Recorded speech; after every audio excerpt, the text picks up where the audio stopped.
उत्तराखंड का बद्रीनाथ धाम कभी बौद्ध मठ था। समाजवादी पार्टी के नेता ने यह कैसा बयान दे दिया। बद्रीनाथ को कोई बौद्ध मठ कहता है तो कोई बदरुद्दीन की मजार। राजनीति में ये अनर्गल बयानबाजी आखिर कब तक चलेगी। बद्रीनाथ धाम हिंदुओं के 4 धामों में से प्रमुख तीर्थ स्थान। हर साल लाखों श्रद्धालु यहां भगवान बद्रीनाथ का आशीर्वाद लेने पहुंचते हैं, लेकिन समाजवादी पार्टी के नेता अब इस धाम के अस्तित्व पर ही सवाल उठाने लगे हैं। समाजवादी पार्टी के महासचिव स्वामी प्रसाद मौर्य ने बद्रीनाथ धाम को लेकर कुछ ऐसा कह दिया जिसने लोगों में गुस्से को भड़का दिया है।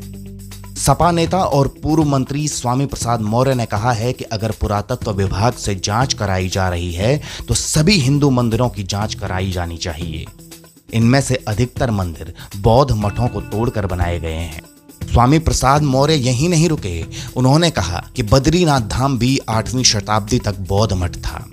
स्वामी प्रसाद मौर्य ज्ञानवापी प्रकरण को लेकर अपनी बात कह रहे थे। इस दौरान उन्होंने बद्रीनाथ धाम पर भी टिप्पणी की। 8वीं शताब्दी तक बौद्ध मठ था, बौद्ध धर्म स्थल था। तो और शंकराचार्य जी ने इस बद्रीनाथ धाम का स्थापना कराया था।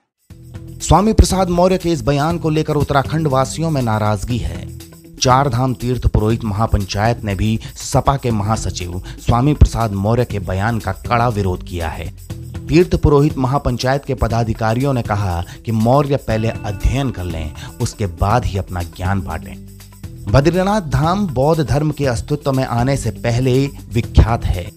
मुख्यमंत्री पुष्कर सिंह धामी ने भी स्वामी प्रसाद मौर्य के बयान को आड़े हाथों लिया। उन्होंने कहा कि करोड़ों श्रद्धालुओं की आस्था के केंद्र भूपैकुंठ श्री बद्रीनाथ धाम पर समाजवादी पार्टी के नेता की टिप्पणी दुर्भाग्यपूर्ण है। सपा नेता का बयान कांग्रेस और उसके सहयोगियों की देश और धर्म विरोधी सोच को दर्शाता है। देखिए, बैकुंठ धाम उत्तराखंड के अंदर स्थापित है और भगवान बद्रीनाथ जी की महिमा के बारे में, उसकी आस्था श्रद्धा के बारे में पूरे विश्व के अंदर लोग यहाँ से आस्था और श्रद्धा रखते हैं। उसके बारे में जिस प्रकार का बयान स्वामी प्रसाद मौर्य जी ने दिया है, उन्हीं की पार्टी के जो सर्वोच्च नेता हैं श्री अखिलेश यादव जी, उनकी धर्मपत्नी डिम्पल यादव जी भी इसी प्रदेश से ताल्लुक़ रखती हैं। वो भली भांति यहाँ की संस्कृति से और बद्रीनाथ धाम के जो महान परंपरा है, आस्था श्रद्धा जिस प्रकार से विश्व के लोगों की वहाँ पर है, उससे वो स्वयं परिचित है। मैं समझता हूँ कि डिम्पल यादव जी को भी इसका जवाब अवश्य स्वामी प्रसाद मौर्य जी को बताना चाहिए। वैसे आपको बता दें कि कुछ वक्त पहले एक मौलाना ने बद्रीनाथ धाम को बदरुद्दीन शाह की मजार कह दिया था।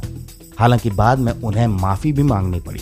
खैर, बद्रीनाथ केदारनाथ मंदिर समिति के अध्यक्ष अजेंद्र अजय ने कहा है कि सपा नेता का बयान निंदनीय है। समाजवादी पार्टी का चरित्र हमेशा से ही हिंदू विरोधी रहा है। वे हिंदुओं के धर्मस्थलों को विवादित बनाने की कोशिश करते हैं। देखिए, ये सपा नेता की मानसिक दिवालियेपन का द्योतक है। आप जानते हैं कि आदिकाल से बद्रीनाथ जी बद्रिकाश्रम का हमारे शास्त्रों में, पुराणों में उसका उल्लेख मिलता है और उसकी मान्यता रही है। और जिस प्रकार से स्वामी प्रसाद मौर्य जी ने जो बयान दिया है, वो स्पष्ट रूप से यह भी प्रदर्शित करता है कि इनकी जो नीति है वो हिंदू विरोधी रही है। और आप जानते ही हैं कि इनका जो चरित्र है वो हमेशा से हिंदुओं के जो मान बिंदु हैं, हिंदुओं की जो परंपराएं हैं, धार्मिक मान्यताएं हैं, संस्कृति है, उन पर कुठाराघात करने की, उन पर चोट पहुंचाने की और उनको किसी प्रकार से उनको दुष्प्रचार कर। कुल मिलाकर समाजवादी पार्टी के नेता अपने ही बयान से चारों तरफ से घिर गए हैं। आगे देखते हैं कि बद्रीनाथ धाम पर अब राजनीति कितना गर्माती है। ब्यूरो रिपोर्ट, राज्य समीक्षा।